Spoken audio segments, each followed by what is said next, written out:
Então, o tópico da aula de hoje é folha de verificação, ou também conhecido como checklist. A definição é um formulário usado para facilitar a coleta e registro dos dados, nos quais os itens a serem examinados já estão impressos. Para quê? Facilitar a coleta de dados e organizar os mesmos durante a coleta. Como vocês irão fazer isso? Define o objetivo da coleta e o tipo de folha. Já já a gente vê isso com mais detalhe. É necessário também estabelecer um título, campo de registro e instruções. Instruir o pessoal e realizar um pré-teste. Esse primeiro exemplo aqui é um exemplo de uma lista simples, tá? Então a lista ela tem dois tipos. Ela pode ser lista simples ou uma lista de frequência, tá bom? Vamos ver aqui em primeiro detalhe a lista simples. Essa lista simples ela vai servir só para verificar o cumprimento de um determinado item ou não. Ela pode ser como sim e não, conforme, não conforme, bom e ruim. E os itens a serem examinados que já são impressos são esses aqui que estão listados, tá bom? Então o local está em ordem ao final do dia, os objetos estão em locais próprios e de fácil acesso. Daí o técnico pega essa lista, vai lá e preenche com xizinho ou com ok no campo selecionado. Essa é a mais comum de se ver, tá bom? Mas nós temos também uma outra que tem um objetivo um pouco diferente e ela é conhecida como lista de frequência. Essa lista de frequência é para contar, contabilizar quantas vezes aconteceu determinado defeito. Então, aqui eu tenho um período avaliado, que é o período que eu estou avaliando. Que dia que eu comecei até que dia que eu vou utilizar essa lista. Um processo que tem linha de montagem, mas pode ser, por exemplo, o processo de concretagem da laje ou de impermeabilização da fundação. Total de itens produzidos pode ser em metros quadrados. E o responsável por essa coleta, o nome do técnico, o nome da pessoa que vai fazer essa contabilização. No campo tipos de defeito, vocês vão colocar os defeitos que já são conhecidos. A forma abriu. O que mais que a gente pode ter? A ferragem foi bem amarrada. Está conforme o projeto. E você tem já os itens que vocês conhecem que vai dando errado, que são defeitos durante determinado processo. Então, nesse período que está sendo avaliado, você vai lá e marca um risquinho quando apareceu aquele defeito. Então, apareceu 10 formas abertas antes da concretagem da laje. Você vai colocar 10 risquinhos, tá bom? E você vai fazendo isso dia a dia conforme esse período de avaliação. Essa lista de frequência é uma lista que vai ser utilizada para pegar os dados e aplicar em outras ferramentas, tá bom? Eu posso ter ela aplicada mais ou menos desse jeito aqui. Como que está estruturada essa ferramenta aqui nesse caso? Eu tenho aqui nesse campo um valor especificado. Imagina que isso daqui seja um diâmetro. Isso aqui seja uma peça, alguma coisa, e 8,3 é o diâmetro. O desvio é o quanto está variando essa especificação. Então, menos 1, 7,3, menos 2, 6,3 e assim por diante. Assim como daqui para baixo, ele vai sendo 9,3, 10,3. Então, quantas vezes você foi lá medir, você encontrou o processo, o produto exatamente no que foi especificado no projeto. Então, 1, 2, 3, 4, 11. Então, você contabilizou. Isso daqui também é uma lista de frequência, tá bom? Também é um checklist. Dentro da construção civil, a gente tem um que se chama Relatório Diário de Obra, ou RDO. Se você vier aqui no Google, você vai ver muitos exemplos desses RDOs, tá bom? E ele é um checklist. Então, olha aqui, tem o nome, tem a função, atividade de andamento. Esse relatório diário de obra é a mesma coisa que um checklist, é a mesma coisa que uma lista de verificação. Para que serve isso, pessoal? Para que eu preciso de ter essas listas? Por que eu preciso de ter esse tipo de dado dentro de uma obra? Para eu conseguir ter controle. E nesse relatório diário de obra, eu posso relatar tudo o que acontece dentro da obra. Deixa eu ver se eu acho algum modelinho aqui que é assim. Acho que esse primeiro aqui tá legal.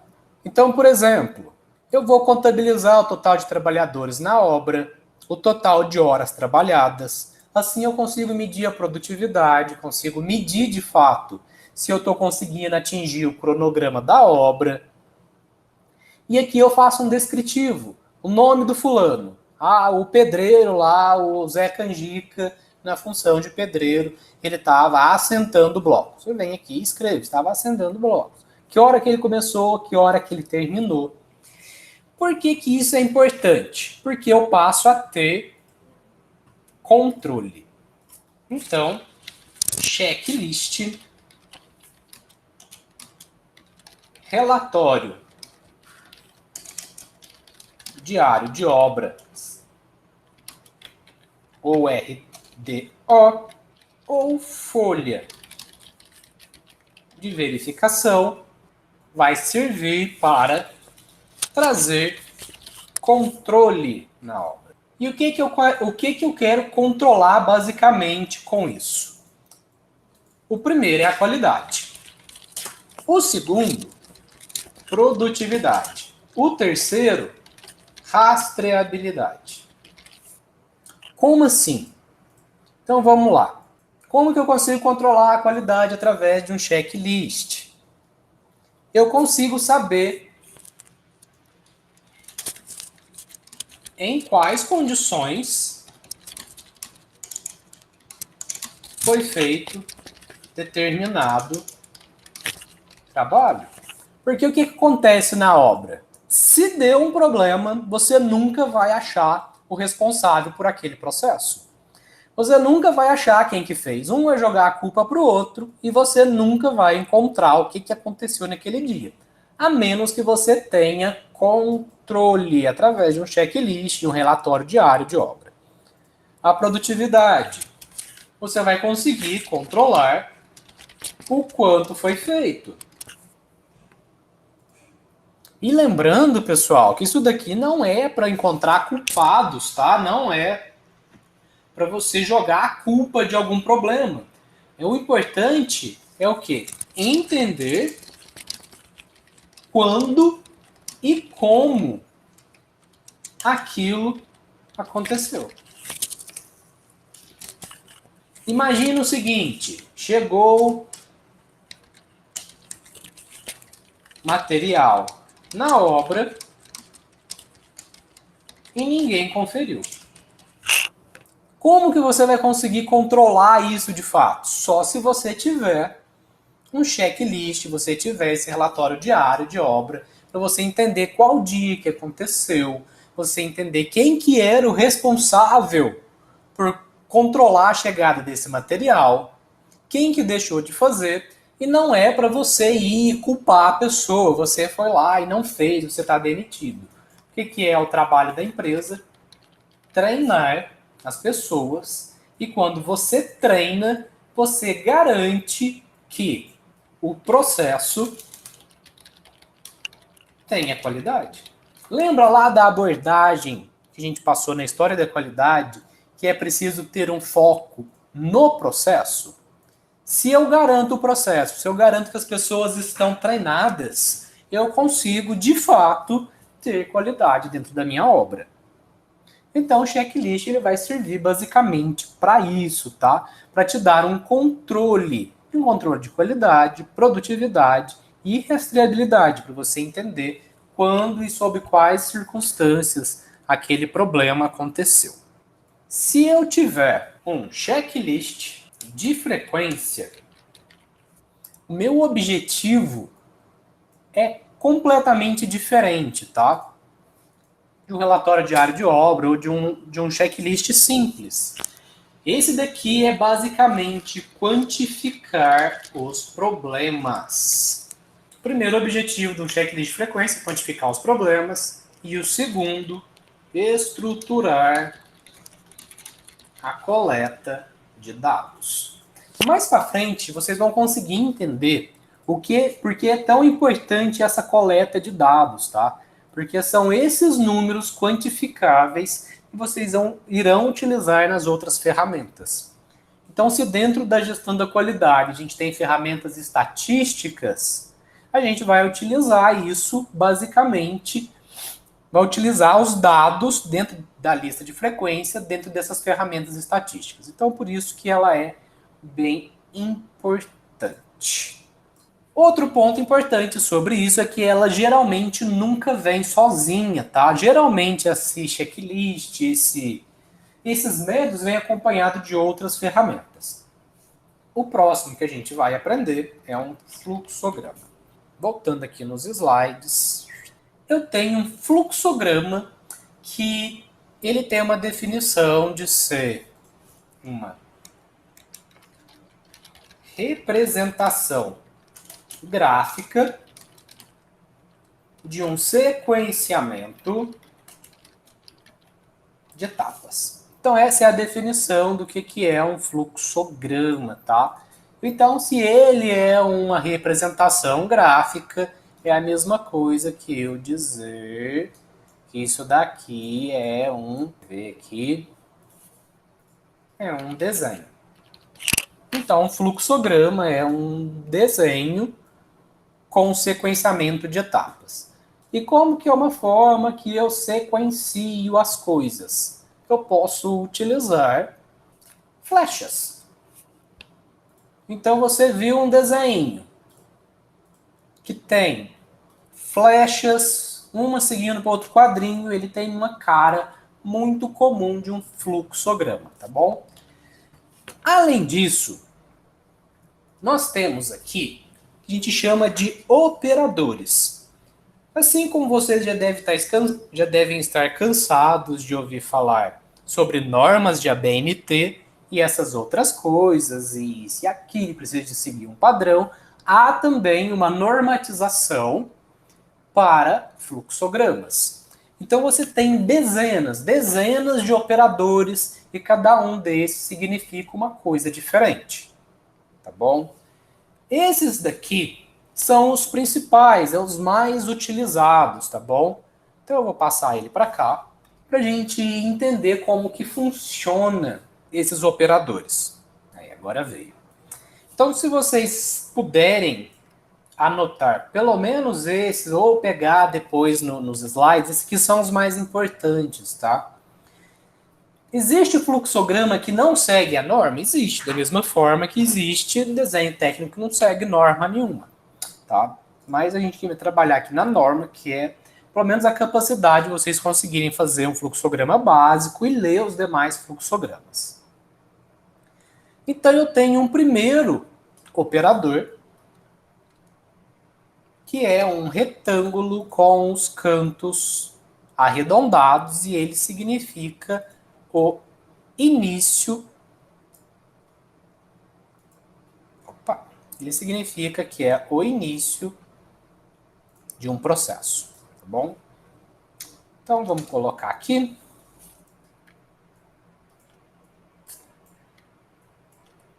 Então vocês vão me ajudando aí, tá?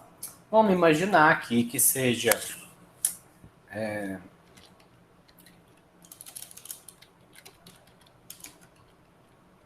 o início, e a gente coloca aqui a fundação, tá?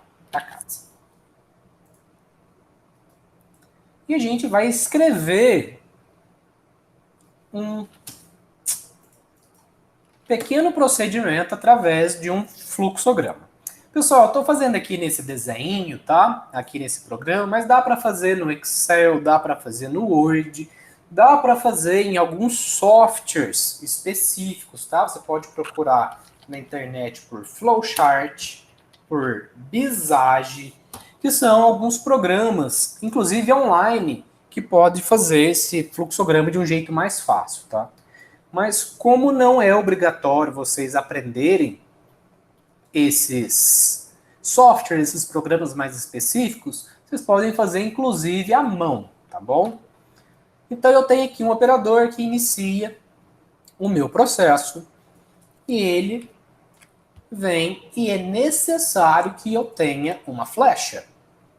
Essa flecha vai me indicar a minha próxima etapa.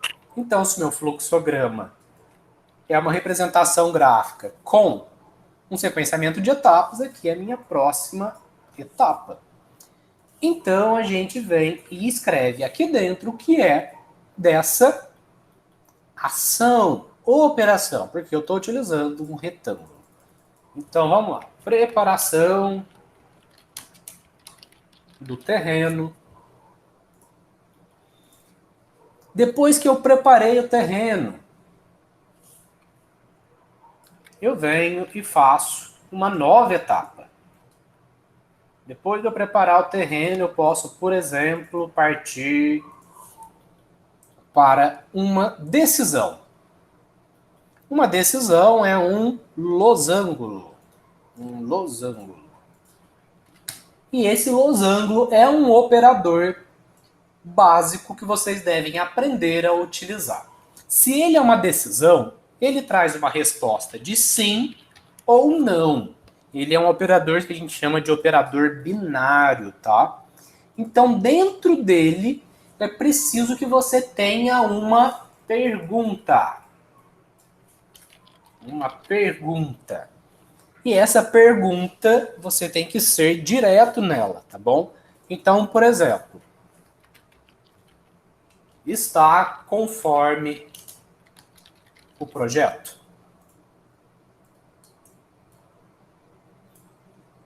Você faz uma pergunta aqui dentro. Você tem que tomar uma decisão. A preparação do terreno está conforme foi projetado? Se não estiver conforme o projeto, você vem e parte para uma próxima ação.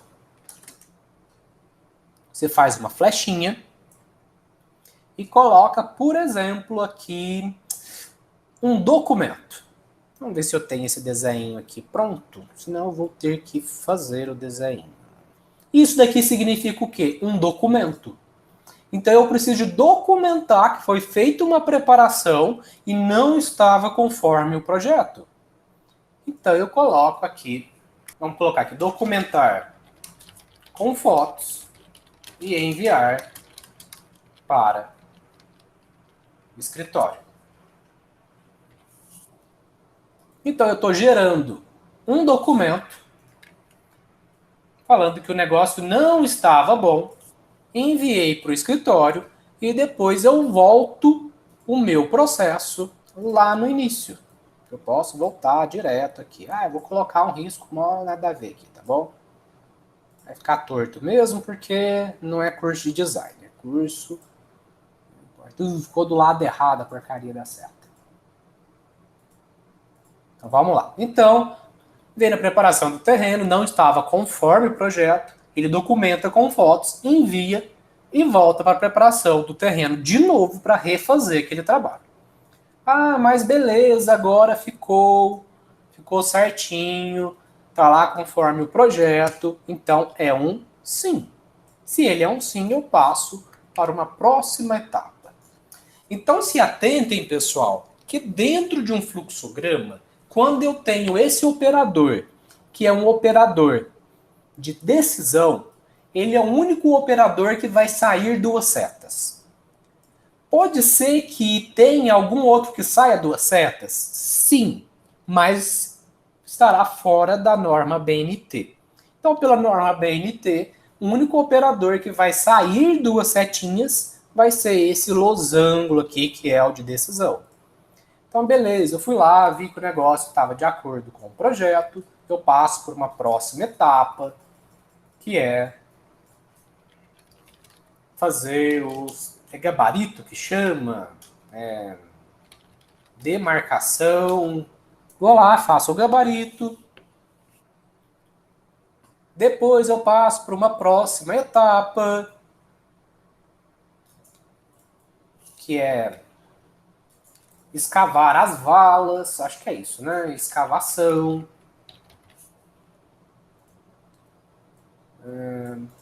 Depois da escavação, eu passo para... O que eu passo para? Vai me ajudando aí, pessoal. Manda aí, porque não sei só desenhar o fluxograma. Quem sabe o processo aqui é vocês.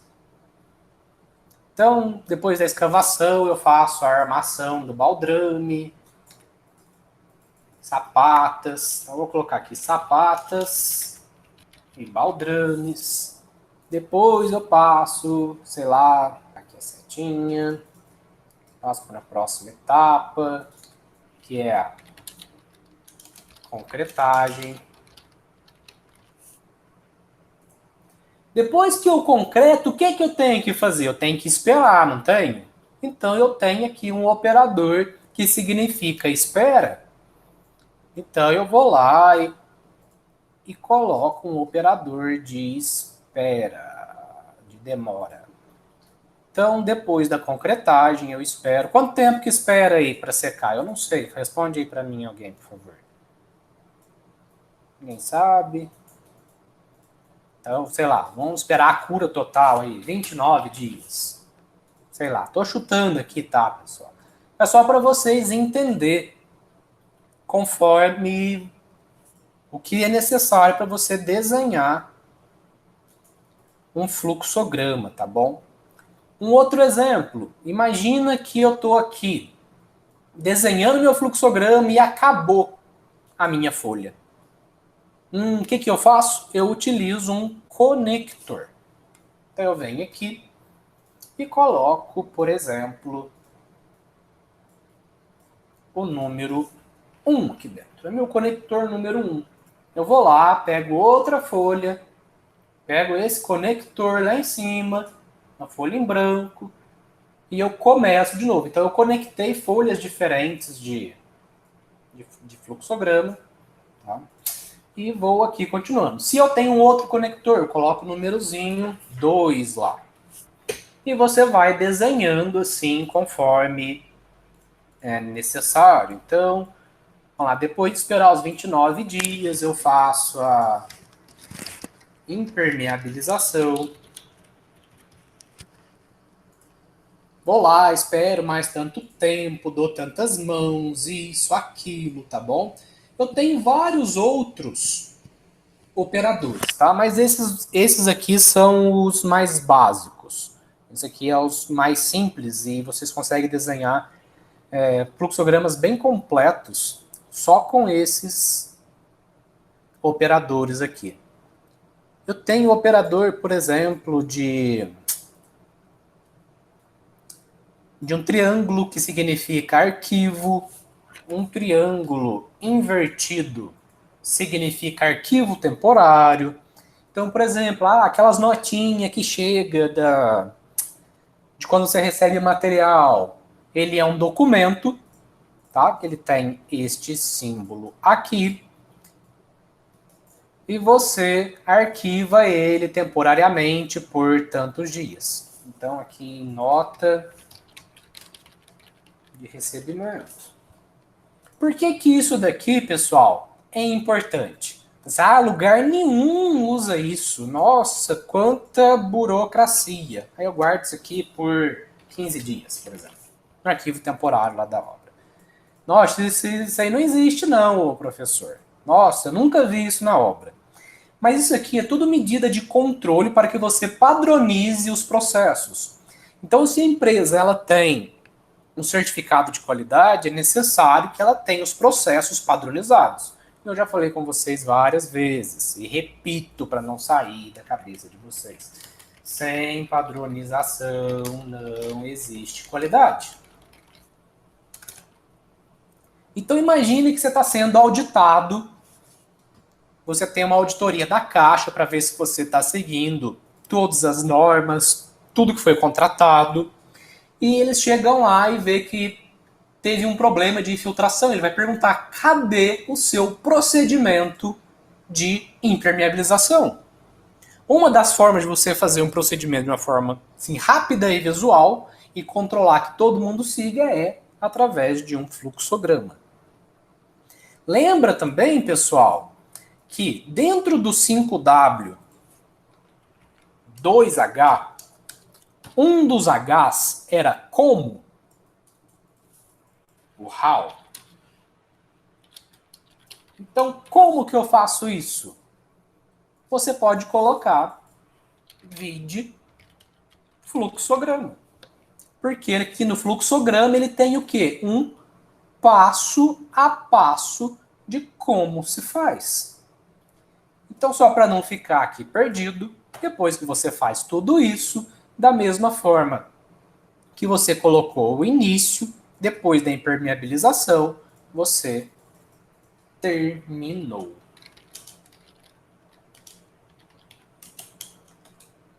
O processo de fundação termina quando você termina a impermeabilização da viga baldrame, por exemplo. Só para você entender aonde que acaba o seu processo. Então vamos lá. Alguns aqui mais prontos. Esse daqui é um fluxograma politicamente incorreto, só para você entender como que funciona aí com um pouquinho mais de operadores. Já de cara dá para ver que a gente, segundo a BNT, está faltando um operador aqui, né? Qual que é o operador que está faltando? Vocês já conseguiram identificar? Olha para essa imagem aí. Qual que falta? Ele ainda funciona como um fluxograma, mas não está segundo a norma. Está faltando um detalhezinho. Está faltando o início e o fim. Mas como ele é politicamente incorreto, então isso não importa. Então vamos lá. Você parte aqui já para uma decisão. E aí pergunta, a coisa funciona? Você vai pelo caminho do não. Não funciona. Uma próxima pergunta. Você mexeu nela? Sim. Então você é um idiota.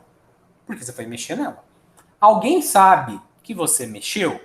Ninguém sabe. Então você esconde, então não tem nenhum problema. Se alguém souber que você mexeu nela, então você é um pobre infeliz. Aí você parte para uma próxima pergunta. Você pode culpar outra pessoa? Sim, você pode culpar outra pessoa, então não há problema. Você não pode culpar outra pessoa, então você é um pobre infeliz.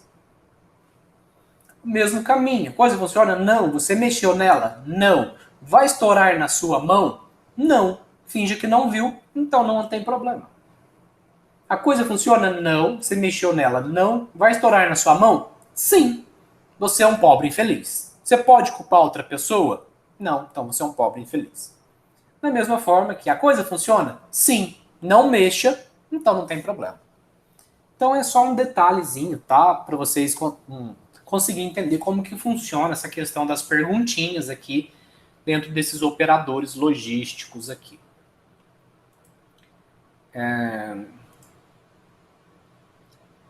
Mais um exemplo, tá? O início, você recebe a nota fiscal. Você vai conferir o pedido de compra. Está ok? O pedido de compra está de ok com o que foi entregue? Sim. Então, se estiver ok, você envia a amostra para o laboratório. Efetua o teste de qualidade. Se está ok, sim, envia o lote para o depósito e aguarda novas entregas e volta lá. É um ciclo, tá? Isso aqui, quando ele volta lá no início e não tem um fim, é um loop. Significa que é uma operação contínua, tá? Ah, se o pedido não confere com o que está na nota, então você devolve aquele lote. Ou se ele falha no teste de qualidade. Você foi lá e mediu o bloco veio com 9 centímetros, não veio com 10. Você devolve aquilo para o fornecedor e fala que você comprou o bloco de 10.